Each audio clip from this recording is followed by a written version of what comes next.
હે ભગવાન, મેં અને મારી દીકરી જેવું ધાર્યું છે ને એવું થઈ જાય ને તો શાંતિ.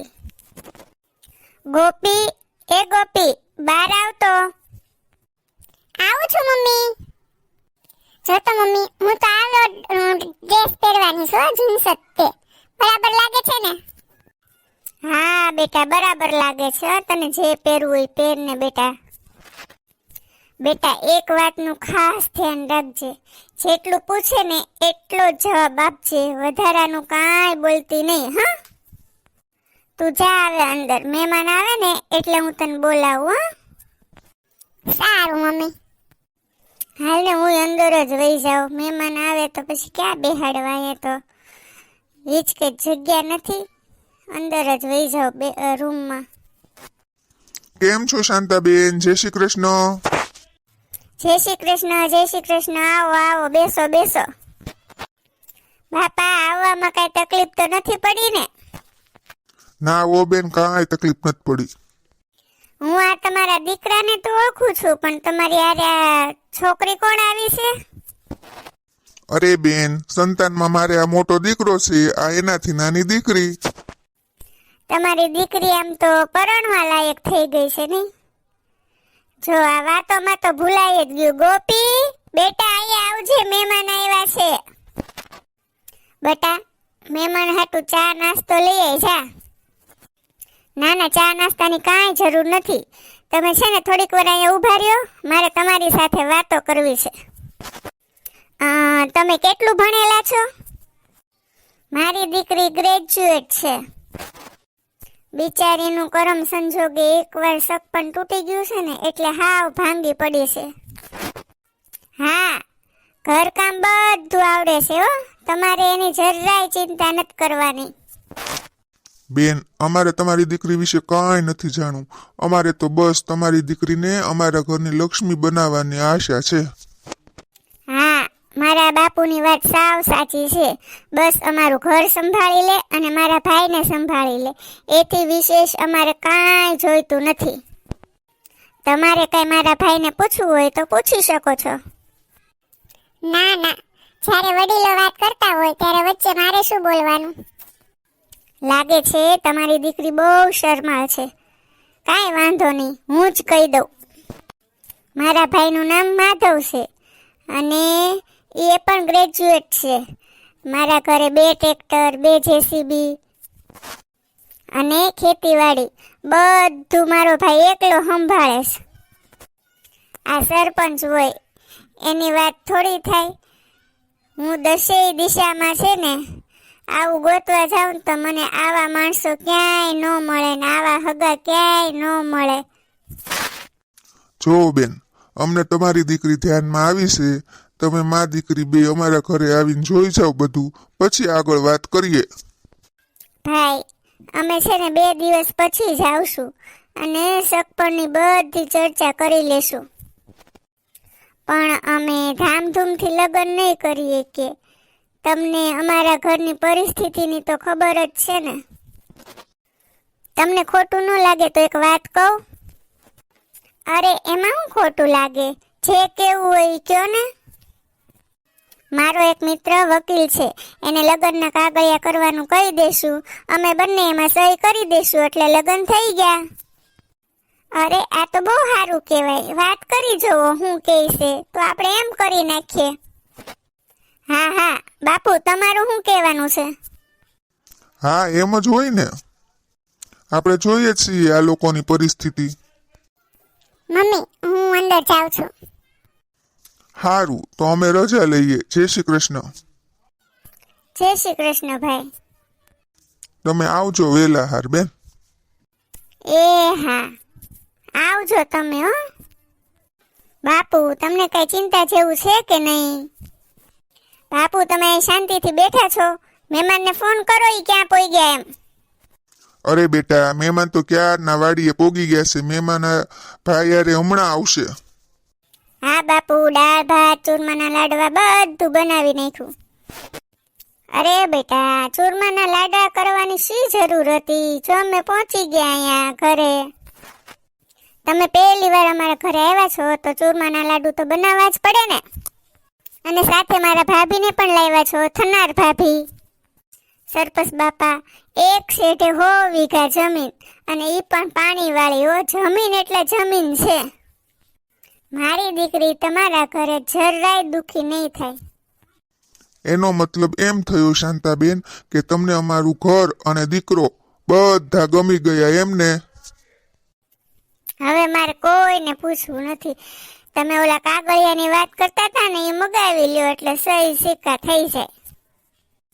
હા હા, કેમ નહીં બેન, અંદર જ છે કાગળિયા, લેતી આવજા. હા ભાઈ, હાલે. લ્યો, તમે પેલા છે ને વાંચી લ્યો કાગળિયા. અરે એમાં વાંચે હું, તમે જે લખ્યું હોય બરાબર જ હોય. સહી કરી નાખો તમે 2 જણા. જોયું, આ મારી દીકરી ઘડીકમાં પારકી થઈ ગઈ. ભાઈ, તમારા 2 હાથ જોડીને વિનંતી કરું છું કે મારી દીકરીથી કાંઈ પણ ભૂલ થાય ને તો તમારી દીકરી સમજીને માફ કરી દેજો. કારણ કે તમારા ઘરની રૂઢી રિવાજ આ બધું સમજતા મારી દીકરીને વાર લાગશે. બેન, તમે એ બધી ચિંતા છોડી દો.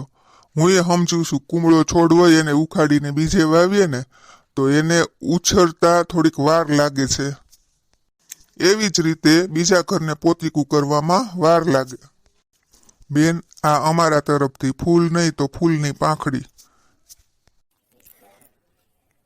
અરે ભાઈ, આમાં છે હું, ઈ તો કયો શું છે, જો જોઈ લઉં લ્યો. અરે આટલા બધા રૂપિયા? ના રે ના ભાઈ, અમને દીકરીનું ઘરનું કાંઈ ન ખપે હો. આ છે ને પાછું રાખી લ્યો તમે. બેન, તમારા ઘરની પરિસ્થિતિ હું જાણું છું, અને આમે કોઈ કમાવાળું તમારે છે નહીં, તો હવે કાંઈ આનાકાની કરી છે ને તો તમને મારા સમ છે. હાલો, હવે રસોઈ ઠરે છે, પેલા બધા જમી લ્યો. હા હા હા, હાલો. 1 મહિના પછી. વાહ, મારાણી તો હજી સૂતા છે. એને સબક તો શીખવાડવો જ પડશે. આ તારું પિયર નથી, સાસરું છે. ભાઈ, ઘડિયાળમાં જો તો કેટલા વાગ્યા? 9 વાગ્યા છે, અને તારી બાયડી હજી સૂતી છે. એને તું કે આ તારું પિયર નથી, સાસરું છે. ગોપી હજી સૂતી છે તો એને જગાડાય ને. ગોપી, એ ગોપી. શું છે આ સવારમાં આટલી બધી ચીસો પાડો છો? આ ઘરમાં કોઈ માણસ જેવું છે કે નહીં? માણસ જેવા જ છે બધા ઘરમાં, અને બધામાં માણસાઈ પણ છે. પણ મારા ઘરમાં હું આ બિલકુલ નહીં ચલાવી લઉં. આ તમારું પિયર નથી, સાસરિયું છે. અહીંયા રહેવું હોય ને તો સવારમાં 6 વાગે જાગી જવાનું. બસ હવે બહુ થયું, શાંતિ રાખજો હો. આ ઘર મારું છે અને આ ઘરની માલકીન હું છું, સાંભળી લેજો તમે. એટલે મહેરબાની કરીને કોઈએ ઊંચા અવાજે બોલવાની જરૂર નથી. ઓહ, આ ઘર તારું નથી, અમારું છે. અને થોડા દિવસ ચલાવી લઉં છું તારું ચપડ. જો આ બંધ ન થયું તો પછી તારા માના ઘરે મોકલતા મને વાર નહીં લાગે તને. ઓય, બોલવામાં ધ્યાન રાખ. ગોપી, તારામાં કઈ અક્કલ જેવું છે કે નહીં? તે મારી બેન ઉપર હાથ ઉપાડ્યો. હા, આ ઘરમાં કેવી રીતે રહેવું, કોની હારે કેમ વાત કરવી, એવી કઈ બુદ્ધિ જ નથી કે શું? હાઉ ડેર યુ, તમે મારા ઉપર હાથ ઉપાડ્યો? જો તમે હમણાં મારા મમ્મીને ફોન કરીને બધી વાત કરીશ કે તમે લોકો મને અહીંયા હેરાન કરો છો. તારે જેને જણાવવું એને જણાવી દે, તારી માને કોઈ બીજાને. હું કોઈનાથી ડરતો નથી, સમજી તું? ભાઈ, જવા દે ને, સવારમાં ગુસ્સો ના કર. ચાલ, તારા માટે નાસ્તો બની ગયો છે. આના માટે થઈને આપણો દિવસ ખરાબ ના કર. અરે વાહ, હું દિવસ ખરાબ કરું છું? શાંતિથી સૂતી હતી ત્યાં આવવાની શું જરૂર હતી? હેલો મમ્મી, જય શ્રી કૃષ્ણ. હા, જય શ્રી કૃષ્ણ બેટા. ક્યાં છો તમે? અરે હું તો અહીંયા બજારમાં આવી હતી, થોડું કામ હતું ને એટલે. મમ્મી, ઘરે આવો ને, મારે કામ છે. પણ એવું તે વળી શું કામ છે? મમ્મી, ઘરે આવો તો વાત કરું ને. તમે ઘરે આવો. હા હાલ, તું ફોન મૂક, હું આવું છું. હાશ બેટા, હાલીને થાકી ગઈ. મમ્મી, ખબર છે તમને, આજે માધવે મારા પર હાથ ઉપાડ્યો.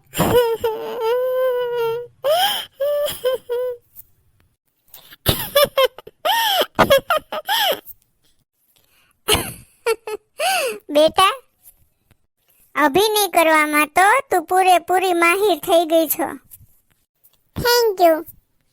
આપણે જે કામની શરૂઆત કરવાની હતી ને એ કામની શરૂઆત તો સરસ થઈ ગઈ છે. હવે મંજિલ દૂર નથી. હા મમ્મી, આપણે નિરાંતે બેસીને વાતો કરી. આજે ઘરે કોઈ નથી એટલે મને થયું કે મમ્મીને બોલાવીને બધી વાત કરું. મમ્મી, તું આવી છે ને તો એક કામ કરતી જા. હું તને એક થેલી આપું છું, સાચવીને ઘરે લઈ જાજે. થેલી? પણ થેલીમાં છે હું એ તો કે. મમ્મી, તું પણ કેવી વાતો કરે છે, તને કઈ જણાવવું પડે ખરું? શાબાશ શાબાશ મારી દીકરી.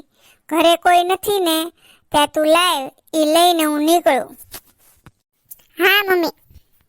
મમ્મી, આ જો રૂપિયા ભરેલી થેલી ઓલા ટેબલ પર મૂકી છે, તું લેતી જાજે.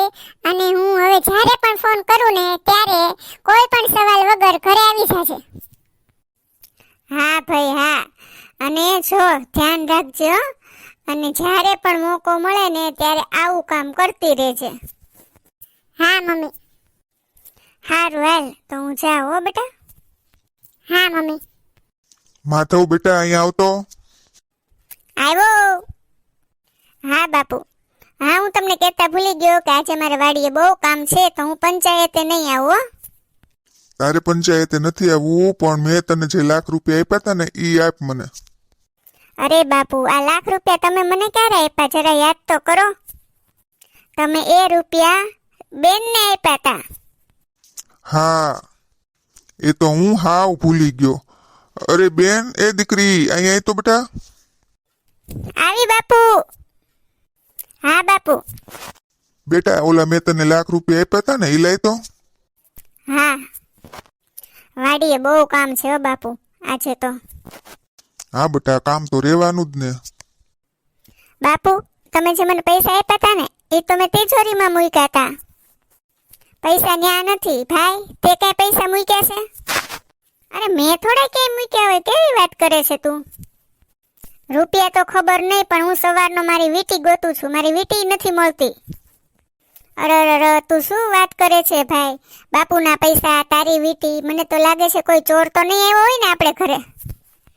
બેનબા, એવું પણ બની શકે ને કે તમે ઓલા હાથે ક્યાંક મૂકી દીધું હોય. બની શકે ક્યાંક ગોતો તો મળી જશે. એમાં આટલી બધી ચિંતા કરવાની કોઈ જરૂર નથી. ના ભાભી ના, મેં તો તિજોરીમાં જ મૂક્યા હતા. ભાઈ તું જા અને પોલીસ સ્ટેશને ફરિયાદ લખાઈ આવ. અરે તમે ભાઈ બેન શાંતિ રાખો ને. ક્યાંક અવળા હાથે મુકાઈ ગયા છે, વવે કીધું એમ જડી જશે. બાપુ, અત્યાર સુધી ક્યાંય એવું બન્યું છે કોઈ દિવસ કે અમારા ભાઈ બહેનના હાથે કોઈ વસ્તુ અવળા હાથે મુકાણી હોય? ભાઈ તું જલ્દી જા અને પોલીસ સ્ટેશને ફરિયાદ લખાય. ના, ક્યાંય જવાની જરૂર નથી. હું આ ગામનો સરપંચ છું. જો આ વાત બહાર જશે ને તો આપણો ફજેતો થશે. અને આમ પણ બેટા, શું કામ ચિંતા કરે છે? આપણે ક્યાં રૂપિયાની કમી છે? હા બાપુ, તમારી વાત સાચી છે. ગામ વાતું કરશે. જો સરપંચના ઘરે ચોરી થતી હોય તો સરપંચ ગામનું શું ધ્યાન રાખશે? હું છે ને કમ્પ્લેન કરવા નહીં જાઉં. સારું બાપુ, હાલો હું વાડીનું કામ પતાવું હો. હાલો હું પણ મારું કામ પતાવું. અરે ભગવાન. 2 દિવસ પછી. બેટા મેં ઘણા માણસો જોયા હો, પણ અહીંયા આ લોકો રહે છે ને બધા ગતાગમ વગરના છે. મને તો ઘણી વખત વિચાર આવે છે કે આ સરપંચ બાપા પંચાયતમાં જઈને કરતા શું હશે? સાચી વાત છે મમ્મી, તારી બાપ દીકરો સાવ ભૂત જેવા છે. પણ ઓરી ચીબલી બહુ હોશિયાર છે હો. બહુ ધ્યાન રાખે છે મારું. એ તો સારું છે કે મારી આગળ એનું કઈ ચાલતું નથી. રહી વાત માધવની, તો માધવ તો મારાથી 100 ફૂટ દૂર જ રહે છે. એટલા કંટાળી ગયા છે મારાથી. એ હવનો ભગવાન હોય. અને હું તો એમ કહું છું કે આ વખતે છે ને મોટો હાથ મારવાનો છે હો. હા મમ્મી, તું બધી વાત છોડ. હું તને પૈસા આપું ને તું ફટાફટ નીકળ. હા લઈ આવજા. જલ્દી હાલ ને એલી, કોક આવી જાહે. જો મમ્મી, ટેબલ ઉપર મૂક્યા છે, લઈ લેજે. હારું હાલ, બીજી વખત છે ને મોટો હાથ મારવાનો છો, ધ્યાન રાખજે. હા મમ્મી. અને પકડાઈ બકડાઈ ન જાતી પાછી. હા મમ્મી, મને શીખવાડવું પડે. હારું હાલ. બાપરે, જમાઈ આવી ગયા છે, હવે શું કરવું? અરે શાંતાબેન, દર વખતની જેમ આ વખતે પણ મને મળ્યા વગર વયા જશો કે શું? રોકાઈ જવાય ને. અરે તમે મને પણ શાંતાબેન કેમ કીધી? આ જે સ્ત્રી સાથે સંબંધ ના હોય ને એને કાં તો બેન કહીને સંબોધાય કાં તો માં કહીને. પણ તમે તો માં કહેવાના લાયક જ નથી ને. આ તું શું બકવાસ કરે છે? શું બોલે છે? તને ભાન છે? હું તારી સાસુ થાવ છું. તો પછી આવો ને આપણે બેસીને બધો ખુલાસો કરીએ. મારે અત્યારે કામ છે, પછી હું આવીશ. કામ પછી પતાવજો ને, પેલા જાણી તો લો હું કહેવા શું માંગુ છું. આવો આવો બેસીએ. ચાલો ચાલો. બેન એ બેન અહીંયા આવતો. ભાઈ લાગે છે કે આ મા દીકરીને સબક શીખવાડવો જ પડશે. એટલે મને એ નથી સમજાતું કે તમે આ ભાઈ બેન આયદ્રું છે હું સબક શીખવાડવો પડશે એટલે. મમ્મી તમે ઘરે નથી ગયા? આ તારા મમ્મી ઉતાવળે જઈ જ રહ્યા હતા, પણ કહેવાય છે ને કે ચોર ગમે એટલો ચાલાક હોય પણ એક દિવસ તો એ પકડાય જ જાય છે. એવું જ થયું. આ રંગે હાથ પકડાઈ ગયા છે. તું ચોર કોને કે છે? તારું મગજ તો ઠેકાણે છે ને? મનમાં આવે એવું બોલે છે તે. ભઈલા આ મા દીકરીનું મોઢું રાતું પીળું તો થઈ જ ગયું છે જો. બસ હો, હવે આગળ એક શબ્દ નહીં બોલતી. અમારે મા દીકરીનું બહુ અપમાન અમે સહન કરી લીધું. હવે આ ઘરમાં એક મિનિટ પણ નથી ઊભું રહેવું. હાલ બેટા આપણે જતા રહીએ. હવે તમને બંને ભાઈ બહેનને તો હું જોઈ લઈશ. ઓહો હો હો, તમે અમને કાયદેસર રીતે જોઈ લે હો કે કાયદાની દ્રષ્ટિએ? હા, અરે હું તમારા ઘરની માથે એક નળિયું નહીં રહેવા દઉં. હું લખાવીશ. તમે મારી દીકરીને ત્રાસ આપો છો, એને તમે મારો છો, હાથ ઉપાડો છો, બધું લખાવીશ પોલીસ સ્ટેશનમાં. જો આ બધું મેં લખાવ્યું ને તો તમે તો કામમાંથી ગયા. જીવવાનું હરામ કરી દઈશ તમારા લોકોનું. બસ બસ બસ સાસુમાં, તમારી બકવાસ છે ને બહુ સાંભળી લીધી. હા, તમે કાયદાની જેની સામે વાત કરો છો ને એ ખુદ વકીલ છે. LLB પૂરું કર્યું છે એણે. હવે જાને તે દિવસે તો તે કીધું તું ગ્રેજ્યુએટ છે એમ, LLB પૂરું કરેલું છે. એ તો હું ખોટું બોલી હતી. મમ્મી આ લોકોને બસ આપણને બીવડાવવા જ છે. જો હું આ વાતમાં કઈ માનતી નથી ને મારી પાસે ટાઈમ નથી. હાલ બેટા હાલ ઘરે જઈએ. સાસુમાં તે દિવસે આપણે પેપરમાં સાઈન કરી હતી એ પેપર તો તમે જોયા હશે ને? જમાઈ શું લખ્યું છે આમાં બધું? અરે કેમ છું? બોલતી બંધ થઈ ગઈ કે શું? હમણાં તો બહુ બધું બોલતા હતા. ના એવું કાંઈ નથી બેટા. જો તો હજી એક વાત સાંભળો. આ મારો ભાઈ વકીલની સાથે સાથે આપણી જ્ઞાતિનો પ્રમુખ પણ છે. પ્રમુખ? હા પ્રમુખ. અને આપણી જ્ઞાતિમાં તમારા બંને મા દીકરીની ઘણી બધી ફરિયાદો આવી છે. હા, કે ગોપીના 4 વાર લગ્ન થયા, 4 વાર છૂટાછેડા થયા અને તમે છૂટાછેડાને બાને પૈસા નો જીકતો ધંધો કરો છો, પૈસા લૂંટો છો માણસો આગળથી. હા બેન, આ મા દીકરીએ લગ્નના નામે ધંધો શરૂ કર્યો હતો, પણ હવે તમે તમારી દીકરીના બીજી વાર લગ્ન નહીં કરાવી શકો, કેમ કે અમારા તો લગ્ન થયા નથી ને. કાંઈ વાંધો નહીં, તમને બધી ખબર પડી ગઈ છે તો હવે અમે મા દીકરી ઘરે જઈએ છીએ. મમ્મી તું શું કામ ઢીલી પડે છે? માધવે એના મોઢે જ કહ્યું કે અમારા બેના લગ્ન થયા નથી, તો પછી ચિંતા શેની કરે છે તું આટલી બધી? આ પેપર તે નથી વાંચ્યા, પણ તારી માએ બરાબર વાંચ્યા છે, એટલે એને ખબર છે કે આ પેપરમાં લખ્યું છે શું. વાંચો, સરખું વાંચજો. માય ફૂટ, શું લખ્યું છે? શું બકવાસ છે આ બધો? કે તમારી દીકરીએ અમારી પાસેથી 51,000 રૂપિયા લઈને આ ઘરનો કામ કરવાનો કરાર કર્યો છે અને એમાં સહી પણ કરી છે હો. અને જો હું આ કાગળ ફાડી નાખું તો? એક જ કોપી હશે અમારી પાસે. ગાંડો સમજે છે મને? જુઓ, સાંભળો, મારી વાત સાંભળો. તમે જે દાગીના આપ્યા છે ને એ હું પાછા આપી દઈશ, અને મારી દીકરીએ ઘરમાંથી જે ચોરી કરીને પૈસા મને આપ્યા છે ને એ પણ હું પાછા આપી દઈશ. આ વાતને અહીંયા જ પતાવી દો. મુખી બાપા, તમે તો અમારા માવતર છો, માય બાપ છો, તમે જ કાંઈક ન્યાય કરો ને. હા બેટા, આપણે એની પાસેથી પૈસા પાછા નથી જોતા, જવા દે એને, આપણે એના જેવું નથી થવું. આમ પણ આપણી પાસે ક્યાં પૈસાની કમી છે. અરે રૂપિયા નથી જોતા, પણ આ લોકોને સબક તો શીખવાડવો જ પડશે ને, નહીતર બીજી વાર ભૂલ કરશે, બીજા ગરીબ માણસોને હેરાન કરશે. જરાય શરમ જેવું તો છે નહીં. બાપુ, આ મા દીકરીને એમ હતું કે આપણે સાવ ગામડાના ગોબા જેવા છીએ, પણ એને ઈ નહોતી ખબર કે શેરની માથે સવા શેર હોય જ છે. હા, તમે બંને હવે અહીંયાથી જઈ શકો છો, પણ એક વાત ન ભૂલતા કે બીજી વાર આવી ભૂલ ન કરતા.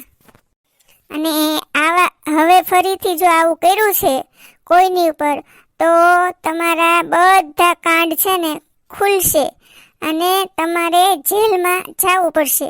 એટલે એક વાર તો અમે માફ કરી દઈએ છીએ તમને. એટલે આ વાત ભૂલતા નહીં હો. અને બીજી વાત કહી દો, કાલનું પેપર વાંચવાનું તો ભૂલતા જ નહીં. કાલના પેપરમાં મારો લેખ આવશે કે માથા ભારે મા દીકરીને સબક શીખવાડ્યો. હવે જાઓ તમ તારે. Good bye. એમ બાપુ, બરાબર કર્યું ને? અરે બરાબર. આવા લોકોને આવી રીતે જ સબક શીખવાડાય. મિત્રો, અમારા વિડીયોને લાઈક, શેર અને સબસ્ક્રાઇબ જરૂર કરી દેજો. કોમેન્ટ પણ કરજો. ધન્યવાદ.